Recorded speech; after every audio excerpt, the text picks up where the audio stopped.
হরে কৃষ্ণ। জয় জয় শ্রী গুরু প্রেমানন্দে। হরি হরি বল মন হরি বল বল হরি মধুর প্রেম ধ্বনি কোশে রাধে শ্রীকৃষ্ণ বলে প্রবণিতায় চৈতন্য। অনন্তকোটি সাধুগুরু বৈষ্ণব শ্রীচরণে আমার অনন্তকোটি প্রণাম।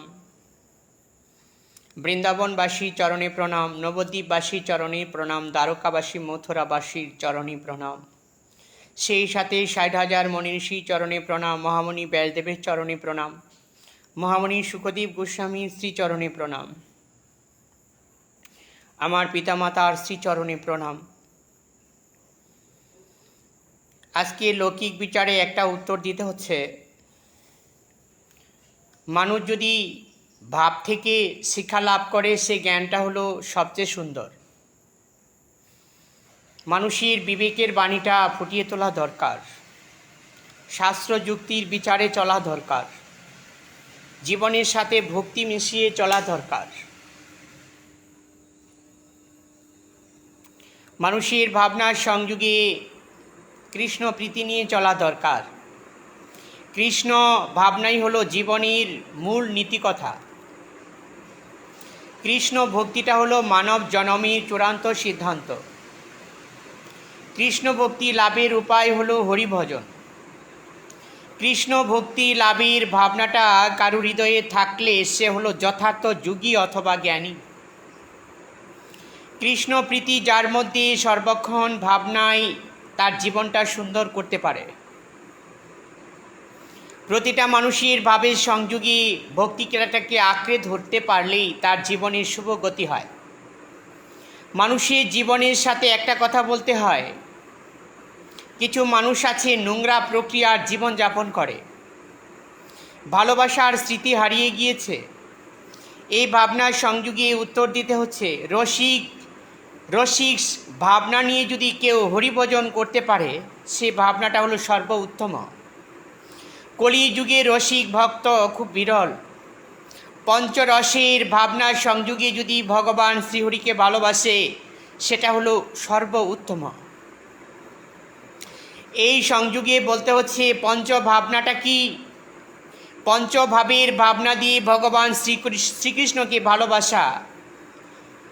এই জ্ঞান থেকে বোঝানো হচ্ছে শান্ত, দাস্য, সখ্য, বাৎসল্য, মধুর। এই ভাবনার সংযোগে ভগবান শ্রীকৃষ্ণকে যে ভালোবাসতে পেরেছে তারাই হলো সর্ব উত্তম। তার মাঝে মা যশোদা বাৎসল্যভাবে ভালোবেসেছিলেন। মা যশোদা বুঝেছিলেন আমার গোপাল হলো জীবনের জীবন। এই ভাবনার সংযোগে মা যশোদা গোপাল ছাড়া কিছু জানতেন না, বুঝতেন না।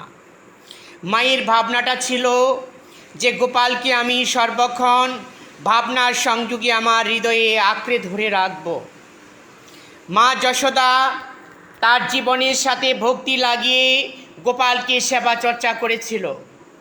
গোপাল তার জীবনের ভাবনা দিয়ে মাকে দেখেছিল। এই দেখার মধ্যে যে ভালোবাসা ছিল সেটা হলো বাৎসল্য ভালোবাসা। মা যশোদা ভেবেছিল যে গোপাল আমার ছেলে আর আমি তার মা, আর গোপাল ভেবেছিল যে মা যশোদা আমার মা, আমি তার ছেলে। এই ভাবনাটার সঙ্গে একটা যুক্তি আসে যে মা এবং ছেলের মধ্যে যে ভাবনাটা হয় সেটা হলো বাৎসল্য ভাব। আমাদেরও ঠিক মায়ের প্রতি শ্রদ্ধা রাখতে হবে। কারো মা নাই, সে ভাবনার সংযোগে বলতে হচ্ছে আমি মাকে কতটুকু সেবা চর্চা করে দিতে পারলাম।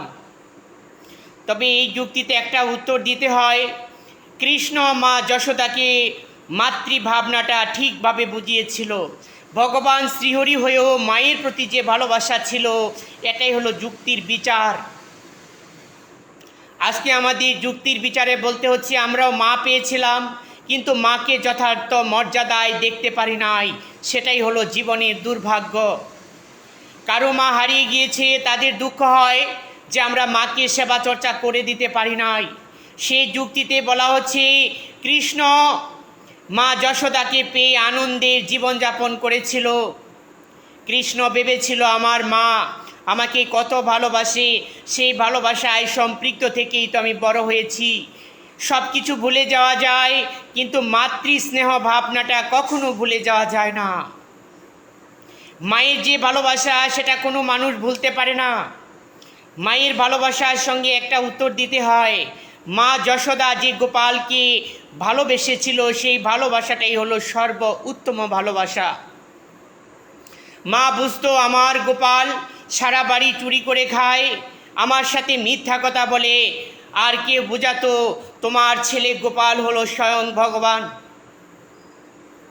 এই যুক্তিতে মা বলেছিল আমার গোপাল যদি স্বয়ং ভগবান হয় তো গোপীদের ঘরে চুরি করে খাবে কেন?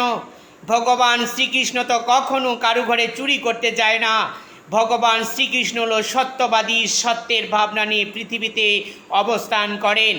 আর আমার গোপাল আমার সঙ্গে মিথ্যা কথা বলে বাড়ি বাড়ি চুরি করে খায়, আমার গোপাল কখনো ভগবান হতে পারে না। এই যুক্তিতে মায়ের ভালোবাসাটা কতটুকু খাঁটি ছিল তার একটা উত্তর কৃষ্ণ মিলিয়ে দিয়েছিলেন। মা যশোদা ঠিক গোপালকে পুত্র জ্ঞানে ভালোবেসেন বলেই সে ভাবনার উত্তরটা দিতে পেরেছিলেন। আজকে যারা স্বয়ং ভগবান জ্ঞানে কৃষ্ণকে ভালোবাসে তার একটা উত্তর দিতে হয়, এটা কোনো সম্বন্ধ হলো না। কৃষ্ণ হলো ভগবান, আমি হলো তার দাস, তার একটা উত্তর দিচ্ছেন। আর মা যশোদা বুঝেছিলেন আমার গোপাল হলো আমার ঔরজা সন্তান, আমার দেহ থেকে সৃষ্টি হয়েছে। এই যে একটা ভালোবাসার বন্ধন ছিল, এই ভাবনাটার গাঢ়তার বন্ধনে কৃষ্ণ গোপাল আবদ্ধতায় ছিল। অনেক সময় দেখা গিয়েছে মা গোপালকে দড়ি দিয়ে বন্ধন করার ভাবনা নিয়েছিলেন। আজকে গোপালকে দড়ি দ্বারা বন্ধন করা যায় এ ভাবনাটা তো কোনো যোগী ঋষিরা বলতে পারে নাই, কোনো শাস্ত্র বলতে পারে নাই। কৃষ্ণকে দড়ি দিয়ে বাঁধা যায় এমন ভাবনাটা কোনো সাধুরাও বলতে পারে নাই। সামান্য রশির দ্বারা এক ভগবান শ্রীহরিকে বাঁধা যায় এমন ভাবনাটা কোনো গ্রন্থে লেখা নেই। তবে মা যশোদা ঠিক দড়ি দিয়ে বেঁধেছিল। কেন? তার সততার বুদ্ধি, যুক্তি, প্রেম, ভালোবাসা, সেই সাথে বাৎসল্য স্নেহের বিচার এতটুকুই তীক্ষ্ণ ছিল। আমার গোপাল হলো আমার সন্তান, তাকে বেঁধে রাখবো, শাসন করব, এটা মায়ের আদর্শ যুক্তি। সেই জ্ঞানে মা যশোদা ঠিক গোপালকে দড়ি দিয়ে বাঁধবে সেই ভাবনাটাই দেখিয়েছিল প্রতিটা মানুষকে। মা যশোদা দড়ি দিয়ে বেঁধেছিল গোপালকে, আর গোপাল বলেছিল মা তুমি আমাকে যে দড়ি দিয়ে বেঁধেছ আমার সাধ্য নেই দড়ি ছিঁড়া। স্বয়ং ভগবান যুক্তির বিচারে ঠিক সেই দড়ি ছিঁড়তে পারেন নাই, পারবেনও না। বাৎসল্য স্নেহের ভালোবাসার বন্ধন কখনো ছিঁড়া যায় না। আজকে মা যশোদার ভাব থেকে বোঝানো হচ্ছে মায়ের ভাবনার সংযোগে সামান্য একটা রশি মানুষ দেখেছিল, কিন্তু মায়ের ভালোবাসা কতটুকু গাঢ়তা প্রাপ্ত ছিল সেই জ্ঞানের ভাবনাটা কোনো মানুষ আজ পর্যন্ত জানেন নাই। মা সন্তানের প্রতি যে ভালোবাসাটা, সেই ভালোবাসার নাম হলো বাৎসল্য ভালোবাসা। এই ভাবনার সংযোগে একটা উত্তর দিচ্ছেন মা গোপালকে সন্তান জ্ঞানে যেভাবে আদর স্নেহ ভালোবাসা করেছিল, সে প্রতিটা মাই সন্তানকে আদর স্নেহ ভালোবাসা দিয়ে বড় করেছে। কিন্তু কোনো সন্তান সে ভাবনাটা বড় হয়ে বুঝতে চাচ্ছে না। এক যুক্তিতে বোঝানো হচ্ছে আমি বড় হয়েছি, আমাকে কে বড় করেছে, এই ভাবনাটা ঠিক মায়ার চক্রান্তে পড়ে আমরা ভুলে গিয়েছি। একটা লৌকিক বিষয়ে বলতে হচ্ছে আমি বড় হয়েছি, আমার মনের মধ্যে বুদ্ধিটা বড় হয় নাই, যুক্তির জ্ঞানটা বড় হয় নাই, বিবেকের বাণীটা বড় হয় নাই, ভগবত ভক্তিটা বড় হয় নাই। দেখতে আমি বড় হয়েছি কিন্তু মনটাই আমার ছোট হয়েছে। যুক্তির বিচারে বলতে হচ্ছে আমার বয়স বেড়ে গিয়েছে, আমি অনেক বড় হলাম, মৃত্যুর জন্য অপেক্ষা করছি, কিন্তু আমার জ্ঞানটা বড় হয়নি। এই ভাবনার সংযোগে বলতে হচ্ছে আমরা যতদিন বেঁচে আছি ঠিক আমাদের জ্ঞানটা পাকা পুক্ত করে ভগবান শ্রীহরির সেবায় নিমজ্জিত রাখতে হবে। একটা যুক্তির ভাষায় একটা উত্তর দিতে হয়। গোপাল ছিল ঠিক মায়ের স্নেহের ভালোবাসার বন্ধনে। গোপাল জানিয়েছিল ও মা তুমি যে আমাকে দড়ি দিয়ে বেঁধেছ, আমি তো দড়ির বন্ধন ছুটতে পারছি না, তুমি আমাকে দয়া করো না, তুমি কৃপা করে আমাকে ছাড়িয়ে দাও না। আমার গোপাল অসহায়ের মতো কান্না করেছিল। গোপাল কেঁদে কেঁদে নয়নের কালিগুলো ঠিক চোখের জলে ধুয়ে ধুয়ে পড়ছিল। তাতে বোঝানো গিয়েছে, মানুষ যখন কৃষ্ণ প্রীতিতে কাঁদে তখন মনির কালি ধুয়ে যায়। আজকে একটা লৌকিকভাবে উত্তর দিতে হয়, মা গোপালকে বেঁধে রেখেছে তার শাস্তি দেওয়ার জন্য। আজকে মায়ের ভালোবাসাটা কতটুকু, ভগবানকে কখনো শাস্তি দেওয়া যায় না। আজকে মা বুঝেছে আমার গোপাল বাড়ি বাড়ি চুরি করে খায়, তার শাস্তির দরকার। এটা কেমন ভালোবাসা রে বাবা। এই যুক্তিতে বোঝানো হচ্ছে মায়ের জ্ঞানের সাথে কত ভালোবাসা ছিল। ও মা যশোদা, তোমার চরণে আমার কোটি কোটি প্রণাম। আমার জীবনের সাথে একটা যুক্তি দিতে হচ্ছে। ও মা, তোমার মনের ভাবনার সংযোগে যে তোমার ছেলেকে এত ভালোবাসা দিয়েছ, এ ভালোবাসাটা তুমি আমাকে একটু দান করো না, আমিও যাতে তোমার গোপালকে তোমারই মতো প্রাণতুল্য ভালোবাসতে পারি। ও মা, তোমার কাছে একটা কথার ভাবনা রেখেছি। আজকে গোপালকে তুমি বন্ধন করেছ। ত্রিজগতে এমন পরম ধন কারু ঘরে তো বন্ধন থাকে না। সংসার মানুষ টাকা পয়সার ভাবনাটা ঠিক সুন্দর যুক্তিতে রাখে, কিন্তু ভগবানকে ঘরে বন্ধন করে রাখবে সে ভাবনাটা তো কোনো মানুষের নাই। এই যুক্তির বিচারে একটা উত্তর দিতে হচ্ছে।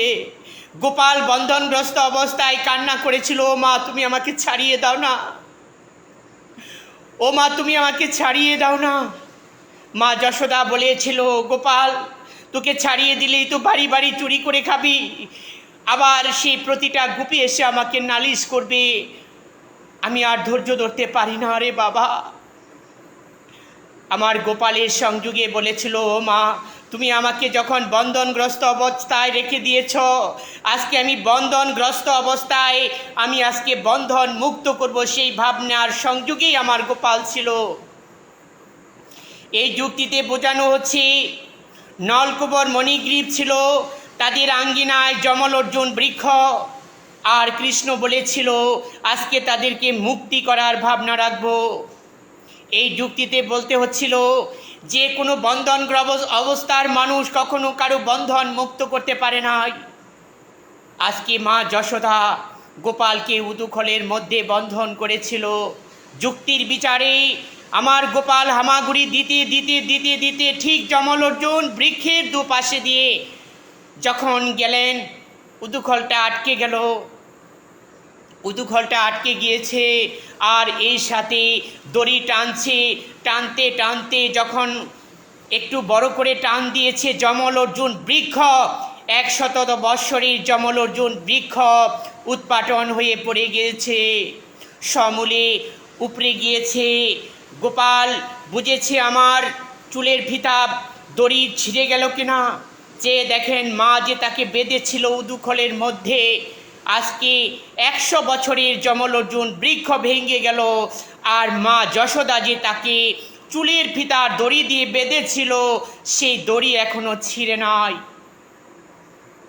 এই ভাবনার সংযোগে বোঝানো হচ্ছে গোপালের বাৎসল্য স্নেহের ভাবনাটা কতটুকু বেশি ছিল মায়ের। ও মা, তোমার এই দড়ি তো এখনো ছিঁড়ে নাই, তো গোপালকে কে বন্ধন মুক্ত করবে? এই যুক্তিতে বলা হচ্ছে আমার কৃষ্ণ কখনো মায়ায় আবদ্ধতায় বন্ধন হয় না, প্রেমের আবদ্ধতায় বন্ধন হয়। মা যশোদার প্রেম ভাব দিয়ে গোপালকে বন্ধন করেছিল। আজকে লৌকিক বিষয়ে বলতে হচ্ছে এই যমল অর্জুন বৃক্ষ থেকে দুটা সুপুরুষ বের হয়ে গোপালকে স্তবস্তুতি করছিল। হে পরম পুরুষ শ্রীহরি, আজকে তুমি আমাকে মুক্ত করে দিয়েছ।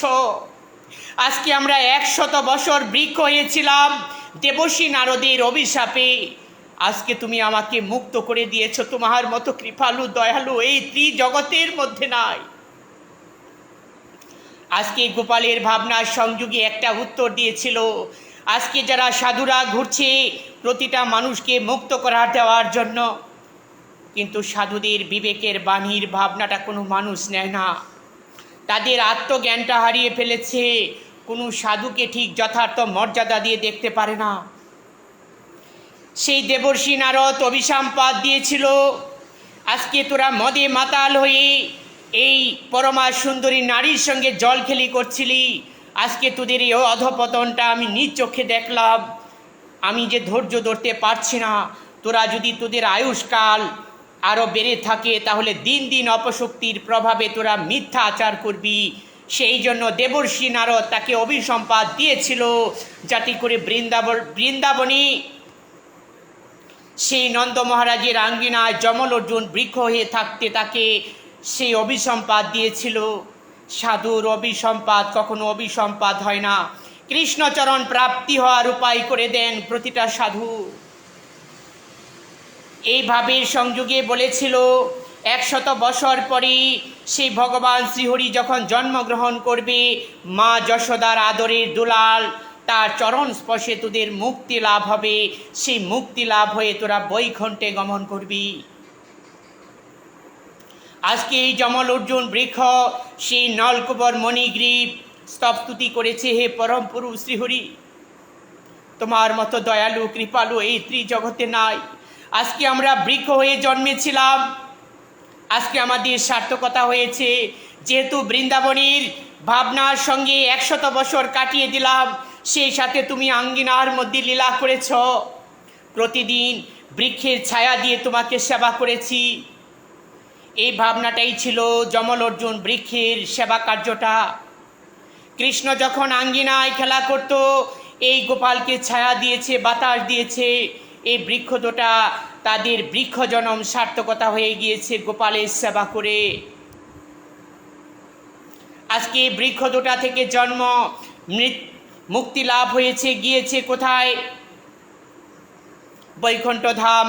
তার একটা উত্তর দিতে হচ্ছে। কৃষ্ণ বলেছিল, তোমাদের জীবনটা আজ ধন্য হয়ে গিয়েছে, আজকে তোমরা বৃক্ষ জনম থেকে মুক্তি লাভ করে পরম পুরুষ শ্রীহরি চরণ প্রাপ্তি হয়েছ, আজকে তোদের আর যেখানে যাবে সেখান থেকে আর যাওয়া আসা হবে না। একটা লৌকিকভাবে উত্তর দিতে হচ্ছে। মানুষ আগাছার মতো চলছে, তার জীবনের বাণীটা মিথ্যা করে দিয়েছে, হরিভক্তির লেশ নাই, সাধুর চরণের ভাবনায় থাকে না, সাধুর মুখের ভাষাগুলো শ্রবণ করে না, জীবনের মিথ্যাচার ভাবনা থেকে যা শিক্ষা লাভ করেছে হরিভক্তির ভাবনাটা ভুলে গিয়েছে। আজকে আরেকটা লৌকিকভাবে উত্তর দিতে হয়। মা যশোদার গোপাল পৃথিবীতে আবার জন্ম নিয়েছে, এই ভাবনার সংযোগে প্রতিটা মানুষের আয়ুষ্কাল শুভ করে দিতে, কঠিন ভাষার মানুষের মনটাকে সরল করে দিতে। আজকে আরেকটা লৌকিকভাবে বলতে হচ্ছে, গোপাল এখন পৃথিবীর মধ্যে আবার ধরাধামে রয়েছে, এই ভাবনার সংযোগে বোঝানো হচ্ছে আমার কৃষ্ণ ধরাধামে যখন নেমে এসেছে, প্রতিটা মানুষের বিচার বুদ্ধি একদিন শুভ হবেই হবে, এই ভাবনাটাই জানানো হচ্ছে। আজকে যারা জীবনের অসুখী ভাবনা নিয়ে ঘরে রয়েছে, আজকে আমার ভগবান শ্রীহরির ভাবনার সংযোগে প্রতিটা মানুষের বুদ্ধি যেন সংস্পর্শে থেকে শুভ বুদ্ধির উদয় হয়। মাখন চুরির ভাবনার সংযোগে বলতে হচ্ছে, কৃষ্ণ চুরি করে খেত, তার গুণকীর্তন করে মানুষ, আর পৃথিবীর কলিযুগের মানুষরা যখন চুরি করে তার জীবনের ভাবনা চালায়, তার কত শাস্তি বিচার প্রতিটা মানুষের ভাবনা থেকে দেখা যায়। এই হলো ভগবানের লীলার প্রক্রিয়া। মানুষ যখন চুরি করে, এই চুরির আবদ্ধতায় সেই কারাগারে আবদ্ধতা হয়, আর ভগবান যখন চুরি করে, এই ভাবনাটাই সাধুরা কীর্তন করে মুক্তি লাভ হয়। এই হলো ভাগবতের মহিমা। এই যুক্তিটা আরেকটু সুন্দরভাবে দিতে হচ্ছে। যারা ভাগবত শ্রবণ করে অথবা তার জীবনের নিত্যতা থেকে ভাগবতকে শ্রদ্ধা করে, ভগবানের বাণী হলো ভগবত কথা। এক যুক্তিতে বলতে হচ্ছে, ভাগবত স্বরূপটা, যার দেহটা কৃষ্ণময় হয়ে গিয়েছে তার দেহটাই ভাগবত। যারা হরিকথার ভাবনার সংযোগে প্রতি মুহূর্তে হরিকথা বলার জ্ঞান নিয়েছে, তার দেহ মন দোনোটাই ভাগবত। এই চিন্তা থেকে বোঝানো হচ্ছে, ভাগবত কথা যে শ্রবণ করে সে শুদ্ধ হয়, আর যে শ্রবণ করায় সেও শুদ্ধ থাকে।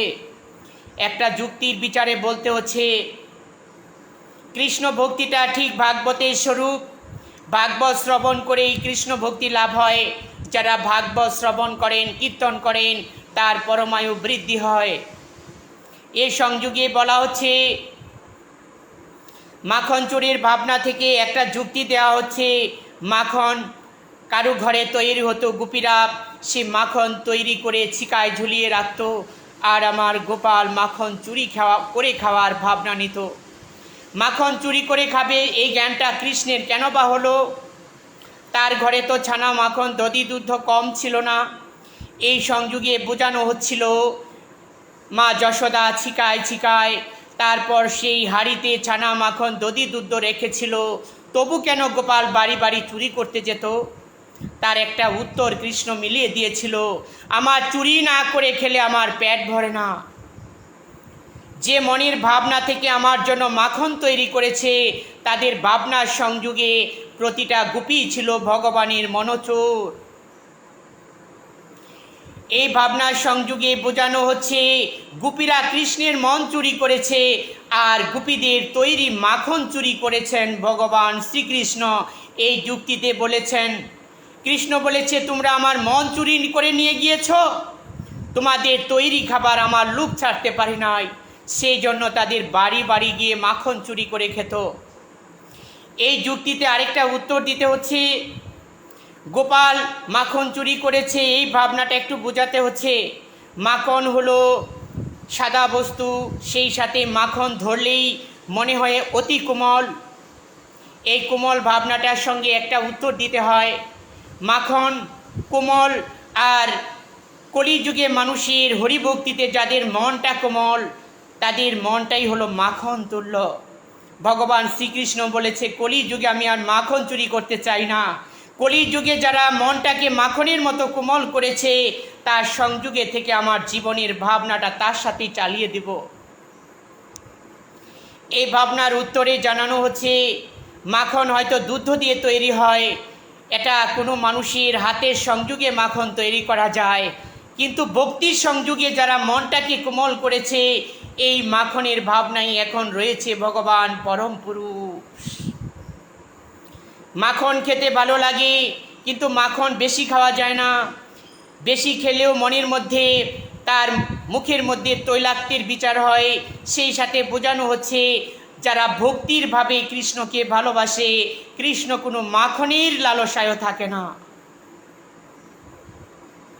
স্মৃতির ভাবনায় একটা যুক্তি দিতে হচ্ছে। যারা মাখনের ভাবনাটা বোঝেন, তাদের জ্ঞান থেকে একটা যুক্তি দেওয়া হচ্ছে। মাখন কারুঘরে তৈরি আছে, কারুঘরে নাই, কিন্তু মনের ভাবনার সংযোগে যদি তার বুদ্ধিটা স্থির থাকে, তখন মাখনের প্রয়োজন কৃষ্ণ মনে করেন না। সাধুর চিন্তা থেকে বোঝানো হচ্ছে, মাখনও একটা দ্রব্য, এটা পচে যেতে পারে, নষ্ট হয়ে যেতে পারে, কিন্তু মানুষের ভালোবাসার মনটা যদি মাখনের মতো তৈরি করতে পারে, সে মাখন কখনো নষ্ট হবে না। এই ভাবনার সংযোগে আরেকটা উত্তর দিতে হচ্ছে। সাধুর জ্ঞান থেকে মাখনের ভাবনাটা আরেকটু বোঝাতে হচ্ছে। যারা মনটা কোমল, তাদের মনটাই হলো মাখন। মনের ভালোবাসা, শুদ্ধতার বিচার বুদ্ধিতে চলাই হলো মানুষের ধর্ম। আজকে যে লৌকিক বিষয় নিয়ে একটু ভগবত কৃপার ভাবনাটা বোঝানো হচ্ছিল, কৃষ্ণই হলো তার জীবনের সুন্দর প্রক্রিয়া মানুষকে ধরিয়ে দিতে পারে। আজকে আমার জীবন থেকে একটা কথা বলতে চাই, যতদিন পৃথিবীতে মানুষ বেঁচে থাকবে, শ্রীমদ্ ভাগবতের লীলার সংস্পর্শে থেকে যেন তার জীবনটা শুদ্ধতার পরিণতি ধরতে পারে। আজকে আরেকটা লৌকিকভাবে উত্তর দিতে হয়। গোপাল হলো মা যশোদার পুত্র, তিনি হলো বিশ্বজগতের শ্রেষ্ঠ পুরুষ, অনন্ত ব্রহ্মাণ্ডের সেই আদি অন্তহীন, তার জীবনের পরম ব্রহ্ম ভগবান শ্রীকৃষ্ণ। লৌকিক বিষয়ে বোঝানো যাচ্ছে, ভগবানের মহিমা বর্ণনা করা আর কোনো মানুষ তার মনের ভাবের সংযোগে ভালোবাসা ফুটিয়ে না তুললে বলা যায় না। আজকে সাধুর সঙ্গের একটা বিচার বোঝাতে হয়। কৃষ্ণ হলো পরম পুরুষ, আর পরম পুরুষ শ্রীহরির ভালোবাসার সঙ্গে সম্পৃক্ত থাকা হলো মানুষের ধর্ম।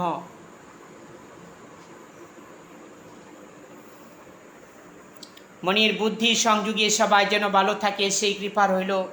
পারমার্থিক জ্ঞান দিয়ে হরিভক্তিটা যেন লাভ হয়। আজকে আরেকটা কথা বলতে হয়, সারা জীবন তপস্যা করে যাকে পাওয়া যায় না, এই ভগবান শ্রীকৃষ্ণ আবার সেই ধরাধামে নেমে এসেছে ভাবের সংযোগটা বোঝাতে। আজকে কলিযুগের মানুষের মনটা যেন শান্ত করে ভগবত কৃপা শক্তির উপায় খুঁজে পায়।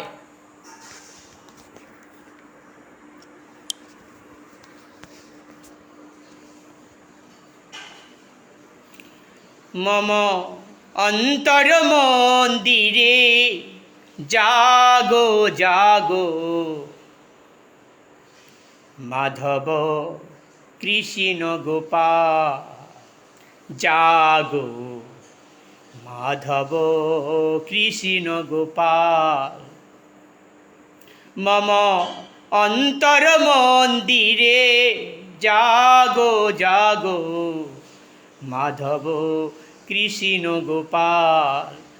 নব অরুণ সম জাগো হৃদয়ে মম, নব অরুণ সম জাগো হৃদয়ে মম, সুন্দর গিরিধারী লাল, মাধব কৃষ্ণ গোপাল। নয়নি গনালো ব্যথারি বাদল, জাগো জাগো তুমি কিশোর শ্যামল। নয়নি ঘনালো ব্যথারি বাদল, জাগো জাগো তুমি কিশোর শ্যামল। যশোদার হরিবল। এই কৃষ্ণ বাড়ি থেকে রইল সবাইকে কৃষ্ণ প্রীতি।